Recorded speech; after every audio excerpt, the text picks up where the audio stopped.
your car is broken too, there's only one thing you wanna do. Open your mouth and let it spew. But I am telling you, stay positive. When you're baking a cake for your family, your kids are hopped up on caffeine. Your fluffy cake is now kinda lean. Remember, don't be mean, stay positive. Hey, well, good morning. Welcome to Salem Grace. Are you positive this morning? All right, yes. Rachel just leaned up when that song started playing and said, I seriously hate this song. Way to stay positive, Rach. Well, hopefully you're positive. It's good to be back. I was gone for a week, as you noticed, and was out in Arizona. We were actually at a place called Sun Valley, Arizona, so you think I would have come back with a tan, but it was really pretty chilly. It's a kind of a high desert. So we were out there. We have an Indian school out there, a school for our Native American Indians that live out there, and it was great to serve out there. And we had a great time. We actually took one day for fun, if you will, and when you travel with Daniel Dice, his idea of fun is hiking into the Grand Canyon, which I thought I was going to die. It was like we went 6 miles into the Grand Canyon and 2,200 descent and elevation, and I was pretty confident they were going to have to airlift me out of there, but I made it out, and it was all good, and we had a great time, and we, just being out there and seeing God's creation and being able to look at that and just be amazed at the awe of our God and what he's able to do with his handiwork. And it was pretty cool. And I was just worried. I'd heard that things went well, and I was afraid that I might not have a job when I got back because Cheryl did such a great job, is what I heard anyway. I just asked her if she wanted to preach now, and she said no. So let's try to get her to take another week. But we had a great week. It was good to be back, and we're finally here in week 6, and the last message of our Stay Positive. Hopefully you've enjoyed this series, and you've been just a little bit more positive in your outlook in life. And when we live such a negative world, and we live in we're dealing with all of the political garbage and all the stuff that we see on TV and the news and the media and social media. It's just good to be in a place and come here with other believers and know that we can be positive, and we have so much to be grateful for. So who was enthusiastic this week? Anybody enthusiastic this week? Okay, thanks. 2 of you showed some enthusiasm, but hopefully that you were able to actually be enthusiastic. And I know last week Cheryl did a great job talking about spiritual enthusiasm and why the reason we have to be enthusiastic. But this morning I want to wrap up this message series and really talk about something that I think impacts us all in one aspect or another. And at some point in time in your life, I think we've all dealt with our confidence and our level of confidence. And when you talk about staying positive and being confident people and that type of thing, I think that we all wrestle with certain things. We're uncertain with our abilities, and we're uncertain about different aspects of our lives. And I think this week, they gave me a job of tiling a shower. And so, Jack Kagan and I worked on tiling. I wasn't real confident in my shower tiling abilities, but we took it out anyway and did it. But I think some of us are just uncertain, and we lack some confidence in areas in our lives, whether that's, whether you're confident about your future and the choices that you're making, whether you're in college and where you're going to go and what I'm going to be when I grow up, or whether, you're in a job and you're like, man, I can't believe this is all my life has for me, and we're not confident about our future. Maybe, we're facing things financially that we're not confident about. We don't feel confident about some of the decisions that we've made. Maybe we're inadequate at some task that we feel like we've been given to do, and, God has asked us to do certain things, and we just don't feel like we're adequate enough to do those things. And for whatever it is, maybe you're a parent and you're like, man, I don't know if I'm doing this right. I don't know if I'm raising my kids right. I don't know if and you lack that confidence. And sometimes I've wondered that as a parent. Even as a spiritual leader, I wrestle with that every week. Am I doing the things that God asked me to do? Am I really being the spiritual leader to this church, but also to my family? And sometimes I think our confidence is just not there, and we don't have confidence in ourselves. And regardless of what that is in your life, I think we all have that in common. And if you're like me, we begin to talk to ourselves, and instead of saying, What I do a lot of times is instead of saying, hey, Trent, you got this, you're going to nail this, a lot of times what I feel is like my biggest thing, and a lot of times what I feel even up here on Sunday morning is like, don't blow it. Just don't blow it. Don't tank it this morning. And so we have that. Instead of having the confidence that we need, we have that negative self-talk.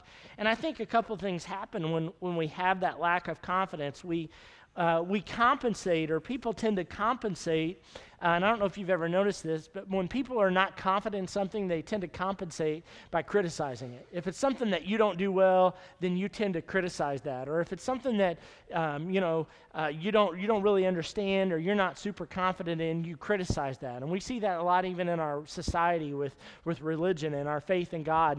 People that don't understand it, tend to criticize it because they don't understand it. They're not confident in their belief and their walk with Christ. And so I think there's a couple of things that happen in them.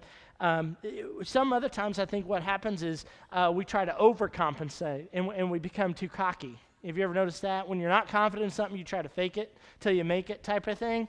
And the best thing I could, I thought of a story to illustrate. The only way that I could think to illustrate this is when I was in college, and I would do that sometimes. Like I wasn't real confident, but I would always try to appear to be confident. It was some ability that I had. And when I was in college, I dated this girl, and we went home for a break, and I went home with her to meet her family, and that's always kind of stressful when you meet the girlfriend's dad and everything. And so just to make conversation, he was like, "So do you golf, Trent?" And I'm like, "Oh, yeah." Do I golf? Come on. Seriously? And so I was just like trying to make conversation with this guy, and I'm like, man, I golf. And what little did he know that the only golf clubs I had were McGregor's. I don't know if you know, some of you. They came from Kmart, and I had 3 clubs, and one of them was a wood one. That's about all I knew about golf. And the only golf that I had ever played to this point in my life was at school. There was a community college in Kankakee, and they had a 3-hole course at their college that you could play for free. So that was the only golfing that I had ever done with my McGregor clubs and on this free golf club. So this girl's dad's like, "So you golf?" I'm like, "Oh yeah, I'm just trying to make conversation, appear to be cocky and confident in my abilities." And I just thought, hey, we're just making small talk, until I went to church Sunday, and there was an older gentleman that came up to me and was like, "You're Trent, right?" And I was like, "Yeah, how'd you know? You heard about me down here." No, but it was in Oklahoma. And he said, "Oh, I hear you're golfing with us tomorrow." And I'm like, "What?" And then suddenly this sickening feeling, you ever get that? You're just like, oh, when you know that you are bad at something, and you're like, this is not going to be good. And I was like, well, I'd love to, but I didn't bring my clubs. Probably because they wouldn't have made the trip. They were so junky. But he's like, no, we got clubs for you. So needless to say, I get roped into golfing with these guys. These are guys that golf every day. They are good golfers. And I don't know if you golf like I golf, I was just incredibly intimidated. And I knew my confidence level was just in the toilet. And we show up at the golf course. Sid, her dad is like, "Hey, we're going to go golfing." So I'm riding to the golf course, and we show up, and it is a PGA course. Yeah, it was bad.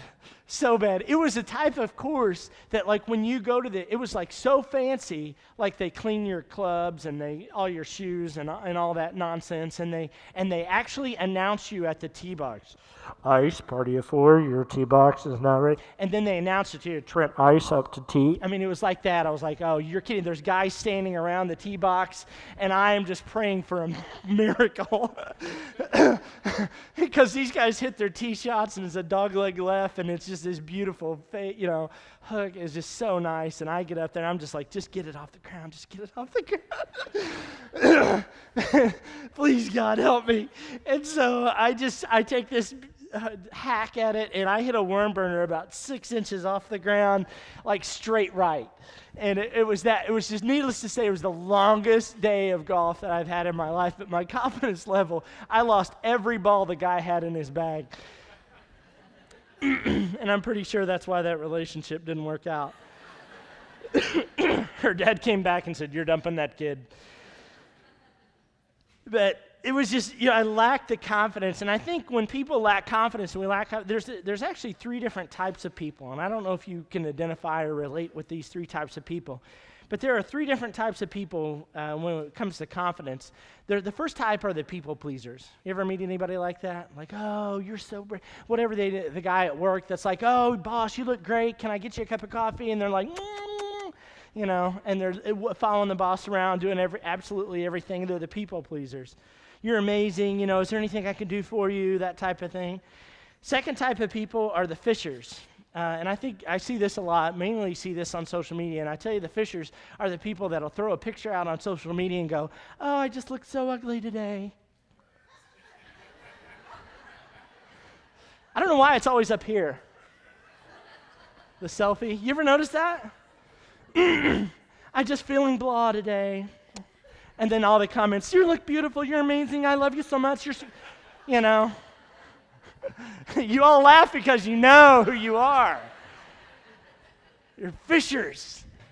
We've all been guilty of that, right? Well, it's a bad sermon. I just, no. Oh, no, Trent, that was great. We've all done it, And then the third type of people, you ever notice these people? They're the one-uppers. No matter what you've done, they've done something better. Well, I had my wisdom teeth. I had 2 wisdom teeth out. Man, it was bad. Oh, well, that ain't nothing. I had 4 and they had to drill it. And, it's whatever you've done, it's been better. You ever notice those people are the one-uppers? Well, we went on vacation this weekend, had a little good. Well, that ain't nothing. We have an island. Well, there you go. Can't top that. But it's the weirdest things that can trigger our insecurity. And I don't know if you're like that, but, we wrestle with this insecurity. And I want to talk to you about that this morning and how we can stay positive through that. We run, and I don't know if you're like me, but I don't know, the weirdest things will trigger that. Like you'll run into somebody from high school that that had this awkward relationship with, and you're like, oh, hey. And you're adults now, and it's still weird because it's been a long time ago. I was like that. I was really kind of intimidated by people in high school. It was different. I was embarrassed, or you have that moment, maybe there's that embarrassing moment that you've had, and then like for you it was really embarrassing, but the people around you will never let you forget it. Oh, remember that time when, yeah, I remember. And it triggers an insecurity about yourself. Or maybe it's some joke that was meant to be harmless, but it really hurt you more than you let on.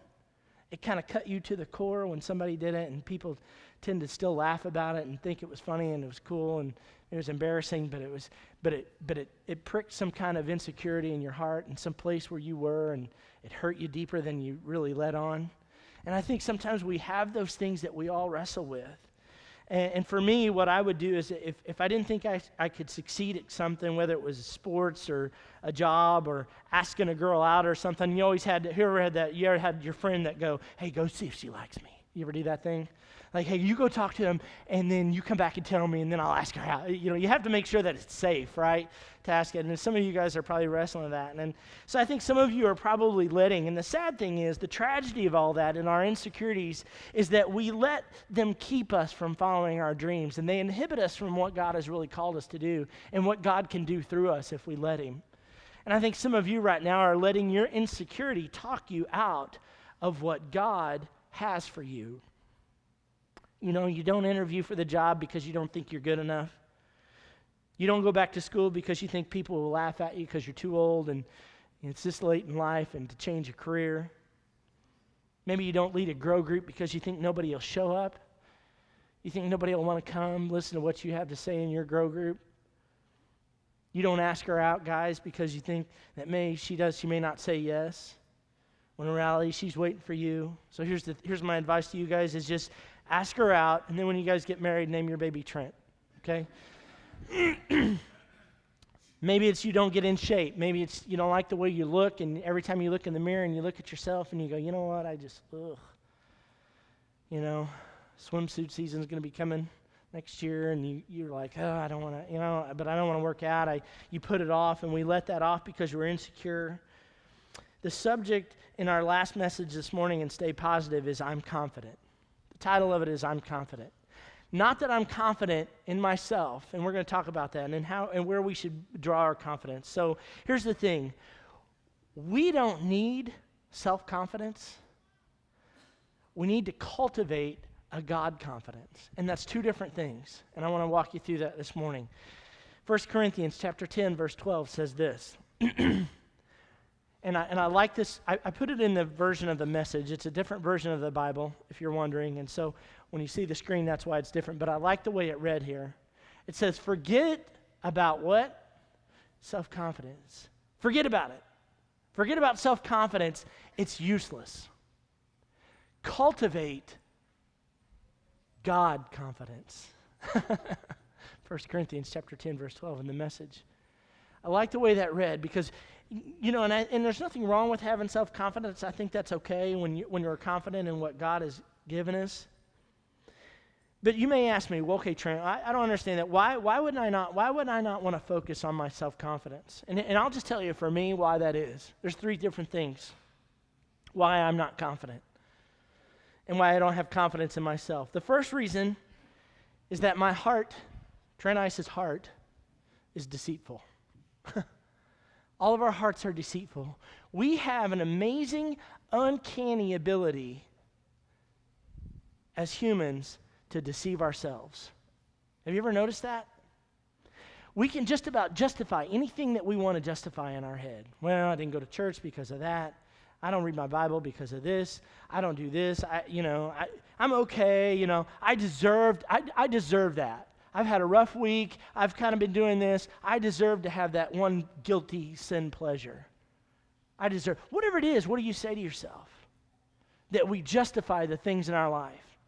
We have an uncanny ability to justify any of our actions, and we feel good about it. We can talk ourselves to anything. We will buy whatever we are selling to ourselves. It's interesting. We have an incredible ability to deceive ourselves. So the reason why I don't have confidence in me and my self-confidence, I don't have self-confidence because I can deceive myself pretty easy. I don't trust myself. I simply don't. My flesh is weak. Second reason. You ever do that? My flesh is weak. I can be one day spiritually on and then the next day off. You ever find that true? Like I can be doing everything really good spiritually and be walking with Christ and then and be moving right along, and then all of a sudden I'm off the next day. Paul said, I put no confidence in my flesh. In other words, his sinful nature, we are prone to sin. We are typically prone to sin, so I don't trust myself. My behavior is inconsistent. I can be clipping along just fine in my faith and my walk with Christ, and then all of a sudden it's like, squirrel, and I'm distracted completely of what I was focused on and trying to walk with Christ. I want to cultivate a God confidence, and that's different. Having confidence in your heart is deceitful, and we have the incredible ability to deceive ourselves. One of the questions I have people that come to me and talk to me about, they'll want to talk to me when their marriage is a mess. Hey, we need to talk to you, or I'll counsel people that are in relationship, and typically it's because one person has made a really bad decision, or somebody has made a really bad decision and acted on that. And so one of the questions I always ask is this. What did you say to yourself to give yourself permission to do that? What do you say to yourself to give yourself permission to do things that you know you should not do? And we all do it. So for all of those reasons, I have zero confidence in Trent Ice. I don't. I have a deceitful heart. I'm prone to sinful nature. My flesh is my soul is willing, but my flesh is weak. I'm not good at it. So for that reason, I have to cultivate a God confidence. And here's what it looks like. In Psalms chapter 57:7 says this. My heart is confident in you, O God. My heart is confident. No wonder I can sing your praises. So when we find our confidence in God, and when we get our strength and our confidence from Jesus Christ, then everything else falls in place. So this morning I want to share with you 3 truths. So if you're taking note, there are 3 things that I want to share with you this morning about developing a God confidence. First, if you're writing this down, it'd be a good time to write this down. My God is for me. I love that. My God is for me. I'm confident in that. We sing that song, my God is for me. I love that song. so many people have an inaccurate view of the character of God. I think people often feel like God's love is based on our performance and that God is out to get me. So just by a show of hands, how many parents in the room? Parents in the room, lift your hand. Be proud of them. They're your kids. Hold it high. Okay. As a parent, do you, as a parent, look at your kids and go, and you and your wife get together in your bedroom and go, before the day gets up and says, okay, here's what we're going to do. You hide in the kitchen and I'll hide here, and we'll just hide out and wait and see if we can catch our kids doing something really bad. And then we'll just pounce on them. Anybody? Anybody take that approach to parenting? As a parent, we don't go and say, man, I am just waiting for my kids to mess up so that I can just give them a good old-fashioned whooping. I'll take my belt off. We don't do that as parents. And I think somehow, as a society, our society in general has this view of God that he's waiting for us to mess up. And that our picture of him is that it's based on our performance. That his love is conditional based upon our performance. Paul says in chapter 8 of Romans, if God is for us, who can be against us? Do you get that this morning? If God is for you, who can be against you? I know yeah, Trent, we get that. We hear it, we sing the song. But what does that mean for you? What kind of confidence does that give you? Because my God is for me, there is no power on earth greater than my God. I believe he will get me through this. I believe he loves me for who I am. I'm part of the family of Jesus, not because I follow the rules. And I think as Christians and even as a church, I think we talk about the rules, and there are rules to follow. And one of the things that we talk about in our starting point is this, that there's this list of rules. So what's up with the rules, Trent? Tell me what's up with the rules. All the Bible's full of rules, right? So we got to do this, we got to do this, we got to get this right, I got to do this, I got to do this right. Has anybody ever lacked confidence when you go to pray because of what you've done? I can remember my mom was sick. She had her heart deal. We cracked her chest. I was praying for her, and I needed God at that moment. I needed him to show up. But to be honest, perfectly honest, I lacked the confidence in my prayers with God because I felt like I wasn't leading the kind of life that was perfect and needed to. Let me tell you, it's not based on our performance. My God is for me. He's for me. Not because I earned it, not because I performed well, not because I did something hey, God, I kept all these rules. I think we have this club mentality. We talk about this starting point too. You know, when you join a club, they give you this list of rules, right? Hey, I want to be part of this club. If you want to be part of this club, here's all the stuff you got to do to check the box. You know, are you this, you know, you got to show up to meetings, you got to do this, you got to, you know, check the box. That's the club mentality, and I think sometimes we've applied that to church. We feel like to be part of this family of God that you have to check the box and do all these things right and do all the rules and make all the fact. When in reality, it's not that way at all. We're part of the family. Your kids are part of your family because they were born to you. Your kids didn't grow up and say, okay, well, here's the deal. If you're going to be part of this family, you got to do this, this, this, and this, and this, or we're just going to kick you out when they were a toddler. Didn't do that. God doesn't do that to us. We're not part of this family. We're part of this family because of what Christ has done for us, not because of our rules and how we've performed. I'm part of the family because of Jesus, not because of what I follow the rules. I have the rules because I'm part of the family. When I was in 8th grade, I know, and looking at me, you probably think that I was just an incredible athlete. Okay, maybe not. Just go with me. I lack confidence here. No, 8th grade, I made the basketball team. I tried out every year when I was in junior high, and made the basketball team when I was in 8th grade, and I was the 11th man on an 11-man team. I think they just felt bad. They couldn't cut one dude, and so they set me. So I sat on the bench a lot. Like I rode the pine, you know, down there and was whittling stuff. No, I don't know. Just all the time, we'd go to the basketball games. I'd get dressed and show up to practices and do all the practices and show up, and then game time would come, and I would just ride the pine, me and Brad Palmer, and we would just sit back there on the end of the bench, And about 43 seconds left in the fourth quarter, they'd be like, "Ice, get in there."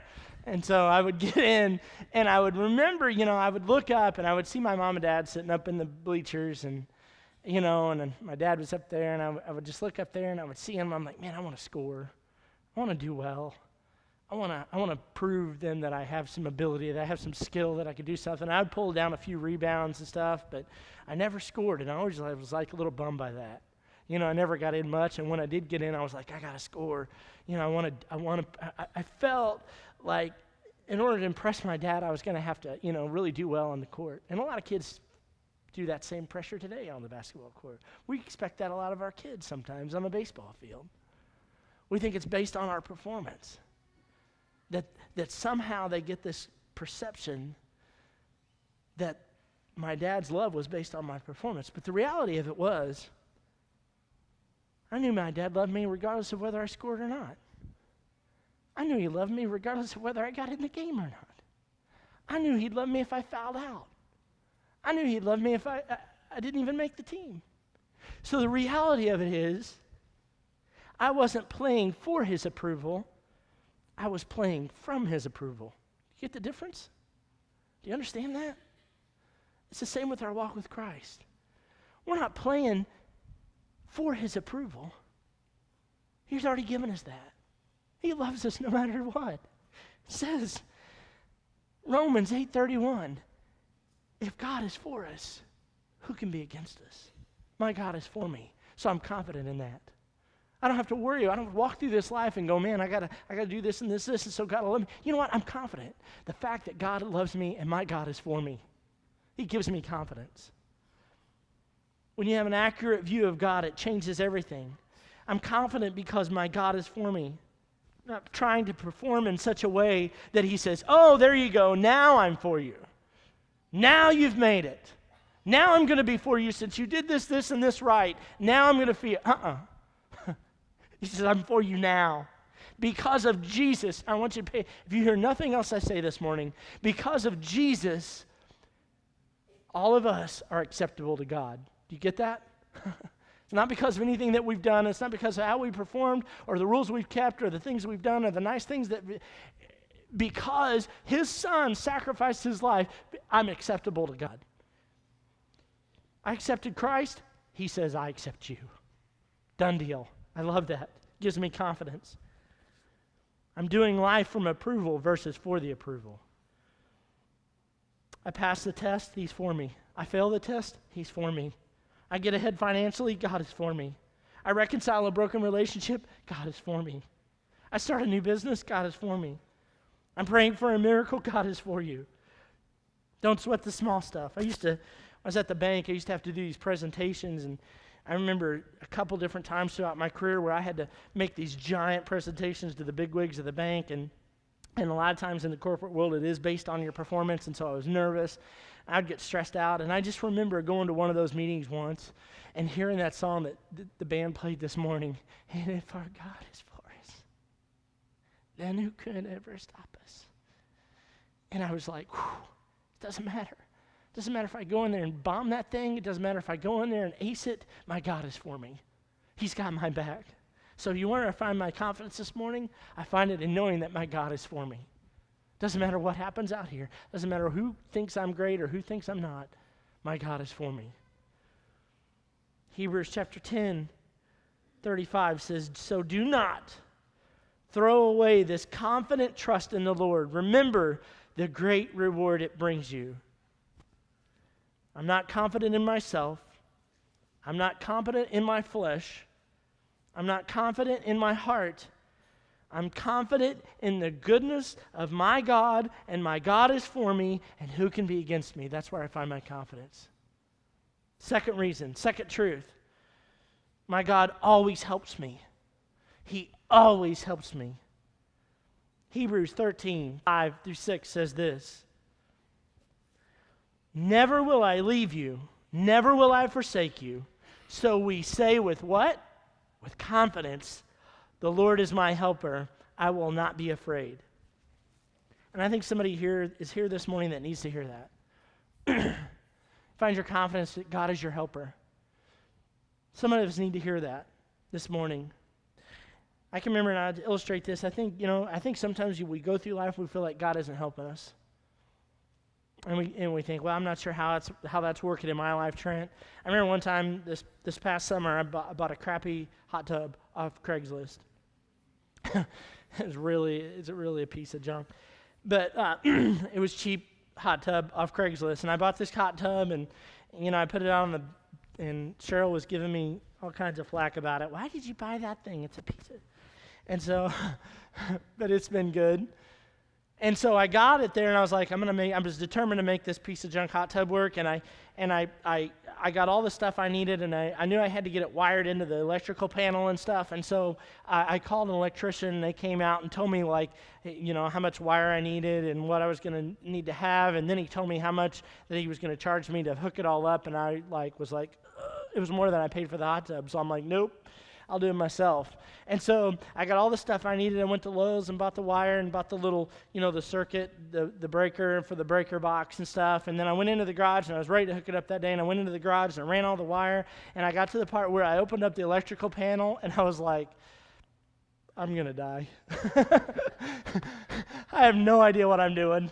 And I stood there with a screwdriver, and I just know that was like 220. And I was like, okay, I'm going to stick this in there and get electrocuted and just be a pile of ash on the garage floor. And so I was like, I don't know. I was just really, I did not have confidence in my wiring abilities to wire that to the electrical panel. And some of you are like, well, that's easy. Bill Braskett can do it in his sleep. But I stood there and I looked, and so I was like, who do I know that I can come with? It'd probably come help me. So I called Tom East. And I don't know if you guys know Tom East. He's pretty good at that sort of thing. And so I called Tom. I'm like, hey, Tom, can you come help me just hook this up? And what I was really hoping was that he would just show up, that he would take all the junk that I had bought, and that I would just stand there and watch, and then he would put it together for me, and then my hot tub would work magically, and we would all be happy.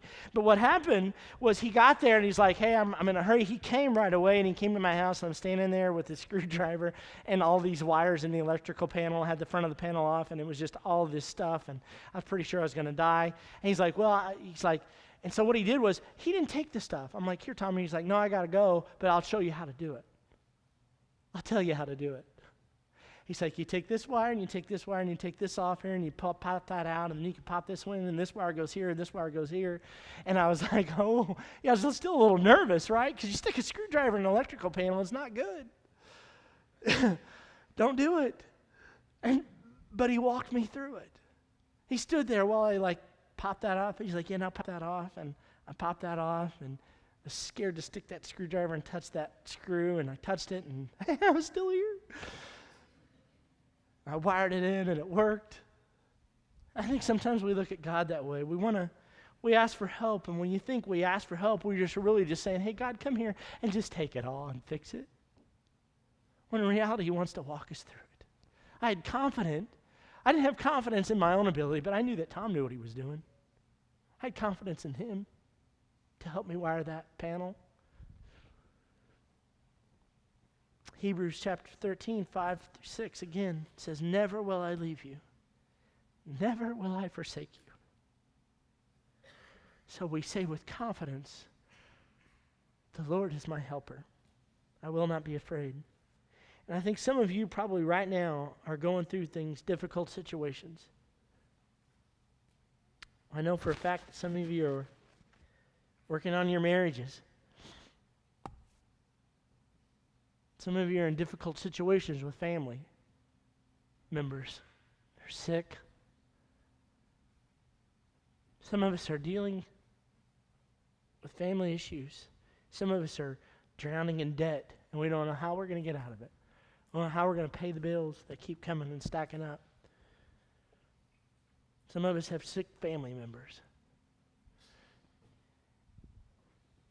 Let me tell you, our God stands ready to provide what you need. Scripture tells us that God's word is a lamp to our feet and a guide and steps in our path. He will give you the words to say. He will give you the strength to endure. He will give you the faith to move forward and the peace to carry on. I think some of you are really in hard times and it doesn't feel like God is helping you. And you would probably say to me, Trent, well, I'm not buying it. I don't get it. You're not helping me. He's not helping me with this. He's not helping me with this. He's not helping me with this. He will. And I remember times in my life, there have been times in my life where I've had tragedy and we've lost family members. I can remember when I lost my brother-in-law, Cheryl's brother. He was 19 years old and got killed on a motorcycle accident. I can remember that like it was yesterday. I can remember being in the Salem hospital and praying that God would help me. Help our family. I can remember that like it was yesterday.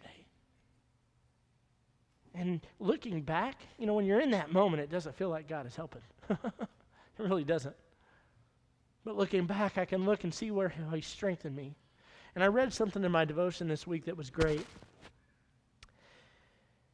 And it was just a phrase, but it just resonated with me. And it said this: God is our helper. He will not waste your pain.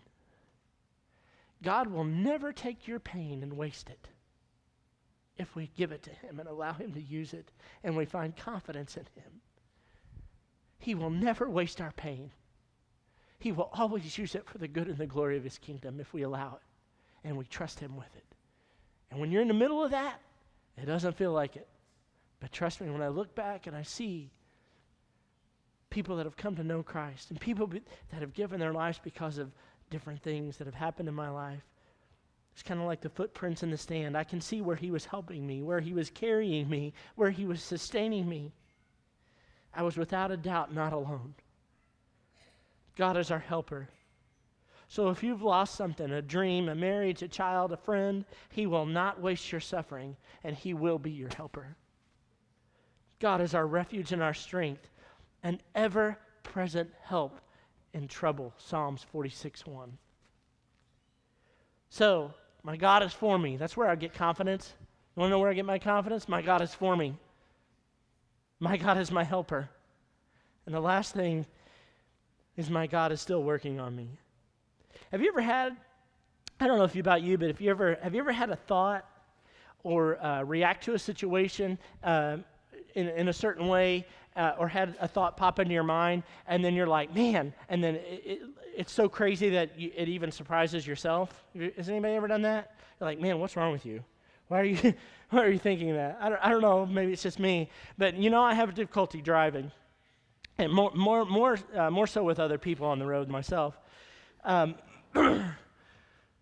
one of the things, and I'm just going to be really transparent here, and if you want to, we can have open mic later and you can share all of your weird thoughts. But I've had this thought has popped into my head. When people pull out and they go really slow. You ever somebody like they're really in a big hurry to pull out and they pull right out in front of you and then they go like 2 miles an hour and then they turn like a second later? You're like, seriously? Like, I have had the conscious thought has come upon me at times to just hit the accelerator and ram them in the rear end. I'm not joking. Like, I've actually had that thought. Like, I just want to go,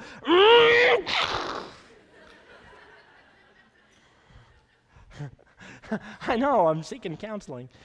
I'm asking God to help me with that. But sometimes I'll have something like that and I'll or a different thought will pop into my heart, my mind, and I'm like, how can you be a pastor and think like that? How on earth can God use a guy like that? Have you ever had that thought? You're like, I am so far, I need to quit. I need to write a letter of resignation right now and just turn it in because I'm not perfect. And you think to yourself, how in the world can someone who have a heart like that and verbalize it? I've actually said it. I'd like to ram you. How am I supposed to teach and encourage people with a heart like that? I struggle with it. But the reality is, my God is still working on me. I'm not perfect. I don't have it all together.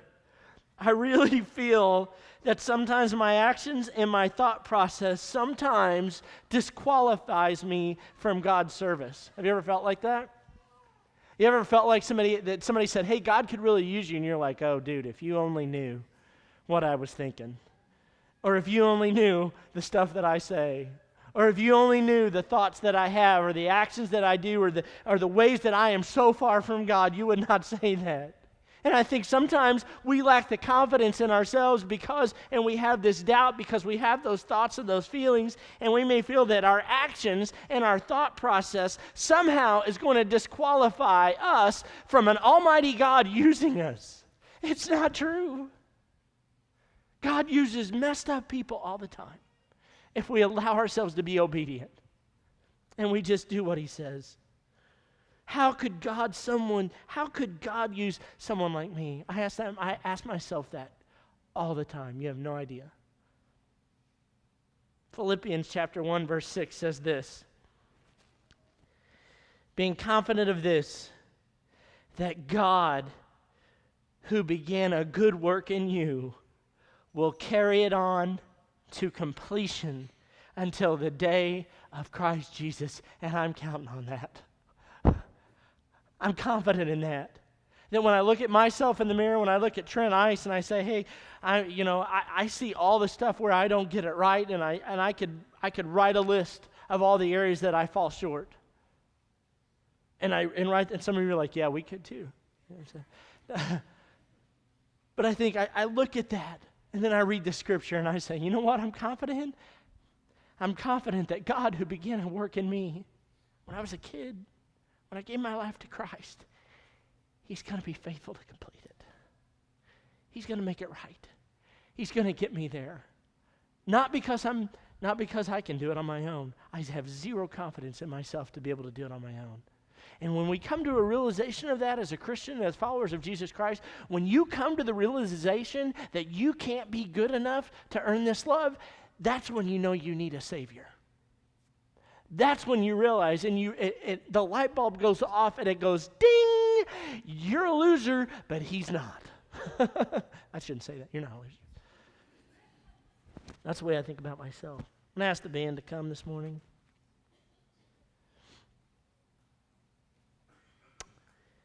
I think somebody in here this morning probably has done something this past week that you think will disqualify you from God loving you. Somebody in here has probably made some decisions this week, have said some things, have done some things, have posted something on Facebook that you wish you hadn't. But somebody in here has done something this week, and the guilt and the shame that you feel, I want you to understand that God is still working on you. God is still working on you. Someone here has doubts, and you think by now that your spiritual walk, you shouldn't be still having these doubts. Some of you are really kind of sitting here going, you know what, Trent, I'm having a hard time swallowing all this because I'm in the middle of this storm, and I have all this junk going in my life, and I have this going on, and I've lost this, and my daughter's sick, and my kids are sick, and my family's sick, and my dad is sick, and I've got this diagnosis, and my bills are stacking up, and all this junk going on in my life, and I just doubt that God really even cares about any of it. And you think by now that you should be at a place in your spiritual walk that you wouldn't have that kind of doubt. But the reality is the doubt is real, and you can't deny it. Understand that God is still working on you. Some of you guys are stuck in a sin, and it's the same old sin. Same one that just keeps creeping up. It's just round and round and round and round you go with the same sin in your life, and you're battling it. No matter how hard you pray, and no matter how many times you ask God to take that sin out of your life, it's still there, and it's still present, and Satan uses it every chance that he gets. Just understand that God is still working on you. Some of you have been away from God. And maybe you're here this morning and you've been away, and maybe you've walked away, you've and you feel bad and you feel guilty about that, and you think, well, God's never going to hear my prayer because he, I've turned and walked the other direction. I think God brought you here this morning for a reason, because God is still working on you. You know, every Sunday I stand up here, and I'm not saying this to get sympathy or anybody else to, I'm not fishing here, just trying to be really transparent. I never really feel good enough to preach up here. I never really feel good enough to have this job and the responsibility and the weight of being a spiritual leader to people like you. I don't. I never really feel worthy of my family and how God has blessed my family and my wife and my kids. I never feel worthy of that. I struggle to find a balance between home and church and wrestle with that. And I don't know what you're going through today. I don't know what voice of inadequacy you are feeling today. But you can be confident, as I am, and confident that He who began a good work in you will carry it out to completion. I'm thankful that I'm not striving for self-confidence. I've given up on it. It's useless.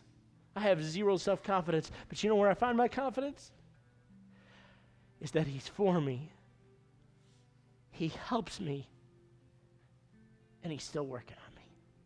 I'm confident in that. I'm just to stand this morning. Colossians chapter 1, verse 3 through 5 says this: For we have heard your faith in Christ Jesus and your love for all of God's people, which come from your confident hope of what God has reserved for you in heaven. You have had this expectation ever since you first heard of the truth of the good news. In other words, you can be confident this morning. You can walk out of here not necessarily in yourself or in your situation or what's going on in your life or your ability to get out of it even, but you can be confident in a God that's for you, in a God that helps you, in a God that is still working on you.